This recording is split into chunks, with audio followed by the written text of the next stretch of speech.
Hey guys, welcome back to Seller Sessions. Today's guest, Anthony Nguyen. First time he's appeared on the show. Very talented guy. He's going to be pulling up the ideas board and he's going to be running through a lot of the techniques that he does. Right now, we're obviously in the peak of Q4. It might be some information here that will help you make an adjustment to your current campaigns or the way that you're doing things at the moment in time. But Anthony, welcome to the show. Thanks, Danny. Thanks for having me. Do you want to give the audience a little bit of background on yourself? Oh, yeah. So I used to be a CPA for probably about 10 years or so. And then I jumped into Amazon, did that for 3 years, grew that to about mid 7 figures. And then I sold that thing at the hype of the aggregator market. And then I jumped into software. So if you ever heard of Jungle Ace, I'm one of the co-founders there. So what I thought of was, I'm a big PPC guy. So one thing that I realized early on was top of search PPC gives you some really good data. They give you CTR, they give you conversion rate, and you're always going to hop on those top 4 placements on the search engine. So then I just thought, hey, why don't I just use this as a split testing data platform or source? Because it's first party data, I can control my audience. You can just imagine, if I'm selling a diaper bag and I get my data for top of search diaper bag, then I know that my data is accurate. So you don't really need too much in order to make a pretty good split test out of it.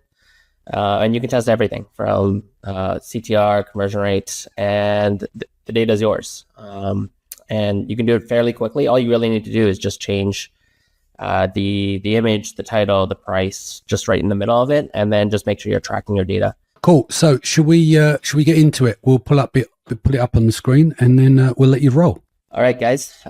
So I'm gonna be presenting today on just kind of how to launch on Amazon.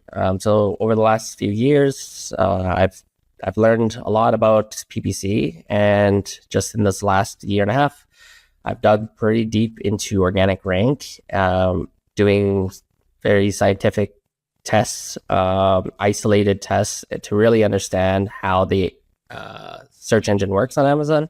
And I feel like I have a pretty good grasp on it now. And now tying it together with PPC just kind of brings the whole marketing piece of Amazon all together. So this is just a high level overview of kind of the system that I've built. So generally there's a couple steps involved in here. So you generally will have, so say you're ready to launch, your products have come in, you've identified your keywords. Things that I find a lot of people skip is a keyword validation step. Generally, the process there is you're using data to understand whether you can rank on a keyword or not. So there is always going to be like a data collection stage when it comes to your launch, because you don't have any data at that point. But let's just say you have this data. You should be able to, with the search query performance report, be able to validate whether you can or cannot rank for something. So I go through kind of like a 3-step questionnaire. So if I can rank for something, then my next question is, do I have that top organic rank? If I don't, then I'm missing a visibility piece, and basically I want to send more visibility. PPC is a visibility tool, so generally I'm launching with PPC and I'm optimizing it for conversion rate in order to gain those ranks. But on the flip side, if your SQP is telling you can't rank for something, then the next question that you should ask yourself is, can you make any profit on the PPC side? If you can't make any profit on the PPC side, then I would then ask you, then why are you running PPC? Because that's generally what I find to be the biggest wasted ad spend when it comes to everything. Because most people, they might see a rank at, say, like position 10, and they think they can reach position 1, 2, and 3, but in reality, they just can't, because their offer is not good enough. But yet they continue to send more and more traffic, thinking that they might get that organic visibility, but it's just never ever going to happen for them. So I figured that part out. I understand what it needs, what it takes to get those top ranks.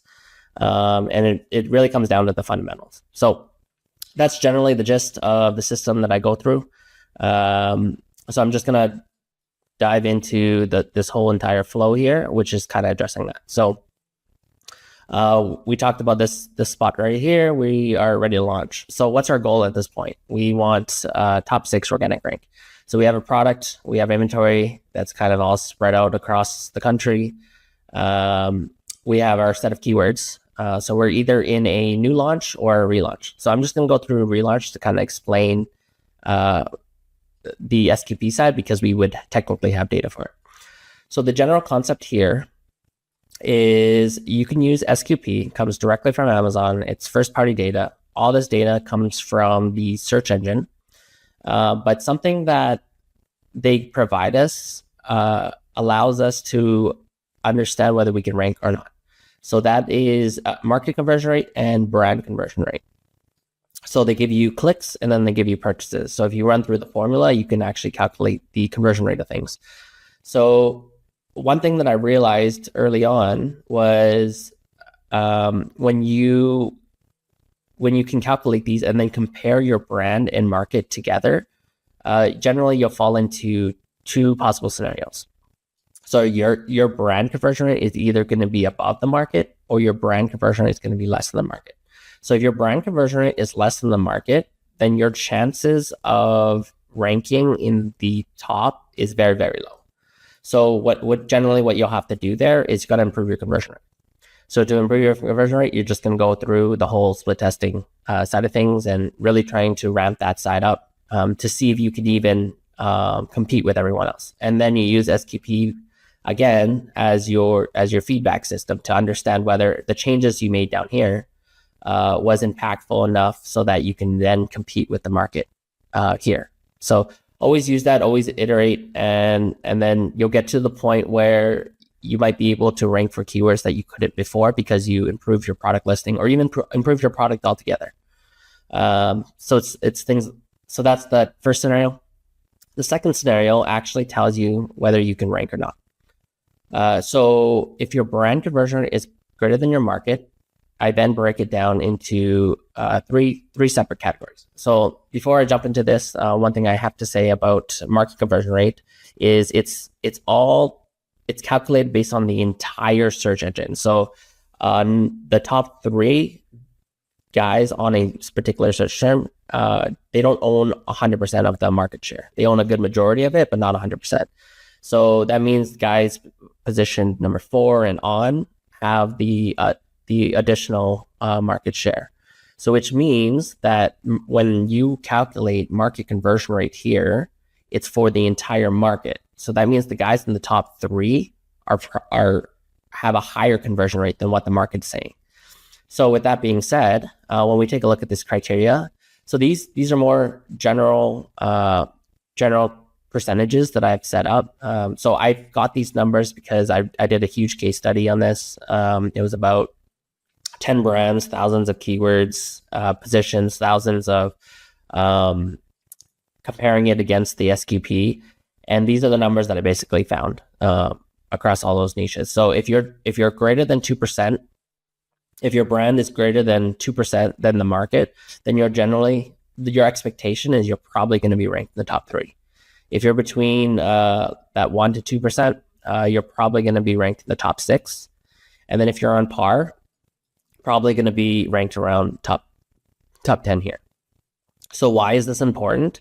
It's because of your position. So if you generally the way the search engine works right now, if you're not in the top 6, you're not getting much organic visibility. That's because after the top 6 on desktop, you then have ads. You have a row of ads, then you have this one's brand video, and then after all of that, then you have organic ranks again.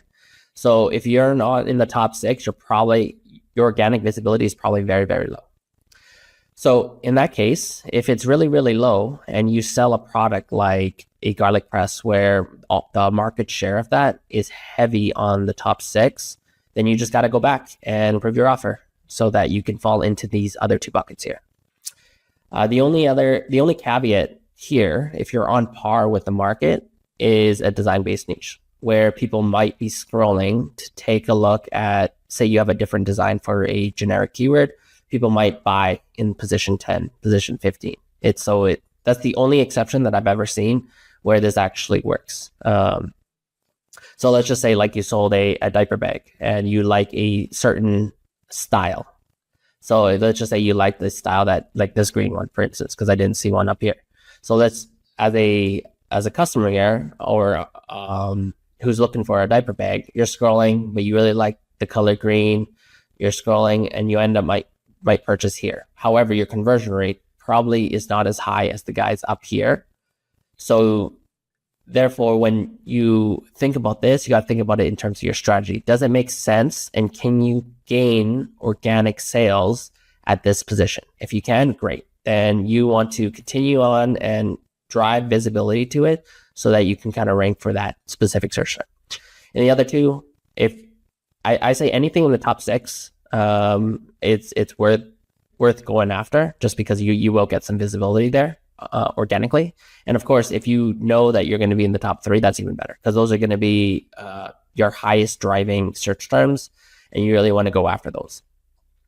So this all leads to this idea of ranking criteria. So just over time, I've just kind of figured out what you need and how to set this all up in order to rank on Amazon. It's actually pretty straightforward. You really only need the highest offer. So I talked a lot about SQP and having the best conversion rate. That's basically the offer. So Amazon today, in their search engine, wouldn't really exist if they didn't put the best products at the very top. It just doesn't make any sense. So offer is a big ranking factor. And I've found that if you can not say manipulate, but if you can get your product listing to where your conversion rate is better than your market, or you're playing with your price where your conversion rate goes up, you'll also see that your rank will also go up. The other part to ranking criteria is visibility. So visibility is just PPC. PPC does nothing else outside of that. You turn on bids for a search term, you drive traffic to it, and that's it. It doesn't do anything really for conversion rate. Conversion rate is all about your product, which is your offer. So that's why at the very beginning I said it comes down to the fundamentals. It really does. You got traffic, and then you have your product. If you can nail those two, then you'll rank and do really well on Amazon. If you have a bad product, you can send as much traffic as you want. You're not going to get ranked for stuff. However, if you have a good product, you can send PPC traffic to it, and then you'll eventually do good. So at the end of the day, if you have a good product, you will probably do really well. And by good product, it has to be better than your competitors. That's all it is. And then the last piece to this is relevancy. So generally, when you're doing a brand new launch, it all really comes down to SEO. But in my opinion, I see SEO only works at the very beginning because Amazon doesn't know what you sell. So you work on your titles, you work on your bullet points, your backend, you're in a category, and all that stuff. Amazon will kind of take that information and place you. That's why SEO is important at the very beginning. But just imagine over time, as you drive more traffic, you start to convert for a lot more things. Amazon starts to accumulate this conversion history. So now Amazon knows what you sell. So what you put in your title, what you put in your backend, your bullet points becomes less and less valuable the more information Amazon has, because they're going to trust their data over user inputted data any day of the week. So based on this concept, so this is what I actually think is happening in the back end. So I just kind of coined this relevancy web, kind of made it up. But this is the general concept here. So let's just say right in the middle of this, they have a search term that's called diaper bag backpack. This is then correlated to a bunch of other search terms. So you might have diaper bags for baby girl, baby diaper bags, baby backpack diaper bags, and there's different correlations to each one. So one might be more relevant to one versus another. And then on top of that, you then have product targets. So product targets are then also connected to specific search terms. And so generally the ASINs that are most closely related to this one are the guys that are going to be ranked number 1, 2, 3, 4 kind of thing. So it's just, think of it as everything is kind of related to each other. The closer it is, the closer they're related. But just imagine that Amazon just has this huge algorithm or where they have all these different connections between keywords and ASINs. So based on this concept, I started to really look into a concept called keyword groups. And so the idea behind keyword groups is you just, it's grouping by roots. So after digging into this a bit more and looking at and analyzing ranking trends, I ended up identifying that this really does exist. And then I have some data to kind of back it up. So this right here is just a organic rank. And so it's 4 different keywords. The one thing between these 4 keywords is they share the same keyword root. So this here is balloon arch. One thing that you'll notice right here is they actually start to rank at the exact same time. So you're going to see this time and time again. So if you take a look at your rankings for your products at the root level, you'll start to notice this. This happens all the time. Here's another example. This one's a little bit more drastic. So this one here, they share the keyword group I shape. You'll notice right here, right? Like just before May 8th. So on May 7th, they essentially all rank same time. So just based on that idea and concept, you really just need to rank for the keyword group. So you just go after the large keywords or search terms that make up that keyword group, send some traffic to the long tail, and they all kind of help each other. They all help each other get picked up, because this is indicating that Amazon, within this relevancy web that they have in the background, they have connections between these groups and how they're all kind of relevant for each other. So Amazon's basically saying like, hey, if you can rank for diaper bag backpack and you perform well here, you're probably going to rank really well for diaper bags for baby girl and baby diaper bag. So that's the general concept behind it. They all share a keyword root, and they all share the same ranking patterns.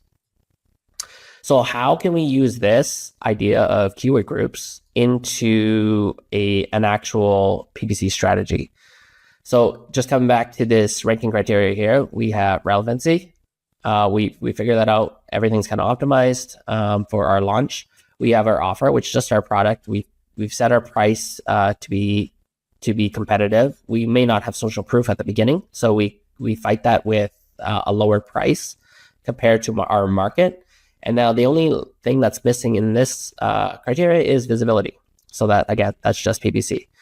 So diving into PPC a bit, there's only a couple levers when it comes to PPC. There's not really much there. So you have the bid, you have the choice of the target, you have the budget, the placement, and then day and hourly party. So knowing what we know about ranking criterias and how to rank, we have to have the best offer compared to our competitors. So when we send visibility or PPC traffic, we want to optimize our PPC for conversion rates. So there's a couple ways to do that. So at the campaign level, when we are targeting placements, so everyone always does this. No one really explains why you do this, but you want to start with a top of search with some kind of percentage. I usually start at 100%, and then I kind of tweak it as I go.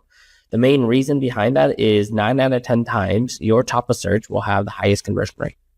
So if you're not setting a placement modifier here, you're going to get a ton of traffic that's going to rest of search, or you're going to get a ton of traffic that's going to product pages, which in my test have no impact to organic rank. So you want to make the most out of your money. You're going to spend a little bit more because cost per clicks in general on top search is going to be higher, but you're going to get that boosted conversion rate because the only traffic you're sending to Amazon, that social queue, is that you convert at whatever the top of search search term gets converted at, right? And then the other ones are just more so for keeping, making sure that you have a good bid, have enough budget so that you're not throttling your traffic. Hourly parting, just make sure, I don't know how much of an impact this is, but just in theory, it makes a lot of sense. you'll have higher conversion rates in periods where people are awake and at a computer and are in buy mode. That usually doesn't happen early AM and late at night, where they're more kind of window shopping. So I just so when I'm launching for things, I will make sure that I'm just going after those hours, because I only want to feed Amazon with the right information. And then from there, I use single keyword campaigns. So we got campaigns, one ad group, and one ASIN of that variation family. So from here, I create 2 different campaigns. So I'll have all single keyword campaigns, this down here, of my best keywords. So let's just say we go back to this keyword group example.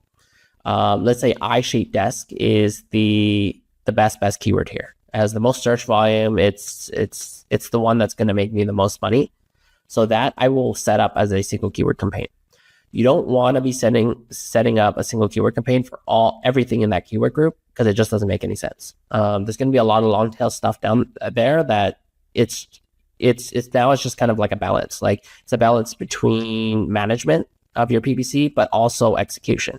So you really want to keep your focus, and by doing that, you just need a couple single keyword campaigns that are within that keyword group. And then from there, so there's a line that's pointing down here. So we take this concept of keyword groups and clusters, and we'll create one broad match modifier with all the same keywords that you used in this exact match. So what if it effectively does is it goes after all the long tails of the main keyword. So that main keyword being I-shaped desk. So if I have that as a broad match modifier, I'm going to show up for I-shaped gaming desk and gaming desk I-shape and I-shaped desk. So I effectively then capture all the long tails, and then I have a good handful of single keyword campaigns that I can focus on.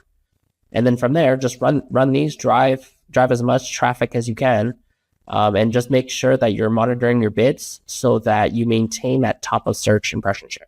So that's really key. I see time and time again, a lot of people are spending a ton of money on a launch, and they end up just spending all their money on product pages because their bid wasn't high enough. And it was just as easy as just tweaking their placement percentage a little bit and driving up the bid just a tad. And that creates enough separation between the product pages to top search. And that was basically all it took in order to give Amazon enough data that, hey, you can convert for XX for that search term. So that's generally it. It's not too complicated. You just have to set this up for basically every single keyword group. And then I take it a step further. So I did a lot of work in really understanding ranking patterns, and I've come up with a couple pretty important ones. They're really easy to understand. Once you see them, it's really hard to unsee them. So you've probably seen these a million times, but you've probably never realized that it's actually a signal that Amazon's telling you. So these are the 3 main concepts. Rank response. So if you change your conversion rate, remember, ranking is all based on the offer. So if you change your conversion rate from status quo, you're going to notice that you're going to see a ranking change happen within 2 to 3 days. It's not immediate. It always lags just a little bit, but it's not a ton. It's 2 to 3 days based on everything that I've seen. So next time you run a PPC campaign blasting a search term, wait 2 to 3 days and see when that ranking starts to move, because that's based on what I've seen. That's just what happens. And then there's 2 concepts here, and they happen one after each other. So there's going to be fluctuations with a ton of variations, followed by an eventual stability. So you'll see these in some of these charts here. So generally right here, it would be a time where conversion rate changed from status quo. So you see these huge fluctuations. You've seen them before. They go from like rank 6 to rank 30 and rank 5 to rank 28 and stuff like that. So once it's going like that, my take is Amazon's testing you at the top of search. They want to see whether you can hang out with the guys at the very top. After this period, or during this period, I won't do anything except continue to send visibility and send traffic. Because you're just feeding Amazon with more and more data so they can understand what your product can actually convert with and where they should place you in the search engine. So right after this fluctuation period, you'll see this right here. With this right here is a period of stability where the fluctuations stop and you just become staggered in this like maybe 2 to 3 rank range. So maybe like rank 5 to 7, for instance. So you'll just go back and forth like that for a while. So that's a period of stability. You'll notice it here too, right? So tons of fluctuations and then a period of stability. So the timing between like how long these fluctuations last for all really depends on how competitive the keyword is, how big the keyword is, how much traffic you're sending to it, and how much. Basically, Amazon at the end of the day needs a certain amount of data before they can place you on the search engine. But though we can read into that and we can see these cues, and then we just kind of wait and watch for it, and then we can make actionable insights on basically what's happening at any given time. So this is an example that I always love to go through because we're bringing strategy into this now. So this is actually somebody that I was working with, and the goal here was trying to improve organic rank. So early on, we identified that, hey, we did that keyword validation phase. We had enough data here. We realized, hey, this search term has a brand conversion rate higher than the market. However, they weren't running any visibility for it because cost per click was high. But we ended up running a ranking campaign anyways because of this data on what we knew about it. And you can see immediately the ranking fluctuations started. So you can see it starts to fluctuate quite a bit. This one doesn't look as drastic as this one because this one's based on by day. This one is by hour. So, but it's the same concept. You can still see it. So you have tons of fluctuations, 630, 5 or 7 and 28 or etc. And then right after that, it goes into a period of stability. So Amazon basically placed this ASIN for this search term between position 4 and 7. And then it was like that for a few days. And then all of a sudden the rank dropped. And the client came back to me and said, hey, what happened? I don't understand. You said I was going to be between 4 and 7. I said, it's probably something with your competitors. So we dug into it. We found out that the main competitor dropped their price 50%. So they have nobody is priced at that level. This product here is a design niche product. So tons of clicks, but the conversion rates didn't follow because they'll open up 4 or 5 tabs. They'll realize which one they like, and then they'll end up purchasing. Obviously, the one with the 50% price tag got the conversion, which then hurt our conversion. So our conversion actually started to drop. So it dropped, and at this point, we didn't do anything. We literally just kept visibility going. We didn't raise any bids. We didn't change our offer whatsoever. We just kind of waited because we knew that they couldn't sustain that 50%. They were trying to launch themselves or relaunch themselves.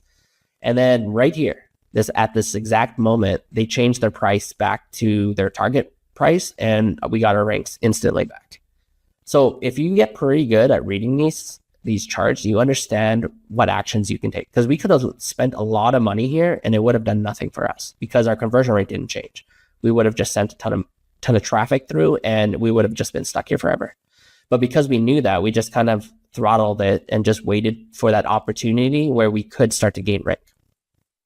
So long story short, for the next few weeks here, we ended up ranking between 3 and 5, and it was pretty stable. But we wanted to take this to the next step and rank number 1. So at this point, we said, okay, we need to improve our offer. So what we ended up doing was we dropped our price $5. That was enough of a conversion rate increase to gain number 1 position and then Amazon's Choice Badge. Getting that Amazon's Choice Badge will always skyrocket your conversion rate even higher. So it's worth trying to get it, because just having a badge, any kind of badge really, will improve that conversion rate. And knowing what we know about organic rank and what influences it, having those badge, you can essentially just keep your organic positions long term. So coming back full circle, what does this really mean for us then? So if we are able to do this for one keyword group, all you really need to do is just repeat it for the next keyword group, and you just tackle them one by one. If it doesn't work out and there's nothing you can do to improve your conversion rate past, say, position 3 because the guy's at the top, then it comes down like you have a product problem. So let's just say your listing is fully optimized, then there's really nothing you can do. But the key there is understanding what your product is capable of in comparison to all the competitors. So like if I told you that you had a product and you could never ever rank higher than position 10 because your product isn't good enough, I would love to know that now, so I'm not spending thousands of dollars trying to get this thing ranked when it will never ever happen. And I think that's one of the biggest issues with Amazon sellers nowadays. They see that they're kind of close, but they're not really reading into the data, because the data is basically spelling it out for you. It's telling you whether you can or cannot rank for something. And this is basically what I feel needs to be done now, especially because margins are so much more tighter than it used to be. So this is very, very important. So if it ends up being a product problem, what you end up having to do is you got to go back to the drawing board. So again, this is the main reason why I kind of started Jungle Ace, just because I knew and I understood that concept of the better your offer, the higher you're going to rank. So in my brand, why I was successful and became a brand, like a category leader, was because I spent a lot of time doing split testing to improve my conversion rate so that I can always have the best offer compared to my competitors. So getting those ranks was a lot easier because I didn't have to do anything, because I did all the work on the split testing side. And that's generally the gist of it. You just kind of go through the same process, the same flow, and you rinse and repeat for every single keyword group that you have. And just use data for every single decision when it comes to PPC and organic rank. I loved it today. What's the best way that people can reach you and get in contact with you? Yeah, so I post a ton on LinkedIn. I have my own YouTube channel too, so you can look up my name there. Or otherwise, you can find me at either adscrafted.com, yep, which is just my training program, or jungleace.com. Excellent. So yeah, reach out to me anytime. I always love talking shop. So excellent. And I'll put you all the details in the show notes as well. Guys, thank you for joining us today. Anthony, again, thank you. That was really, really insightful and brilliant. Awesome. Thanks. I'll see you guys next week. Take care of yourself. Much love.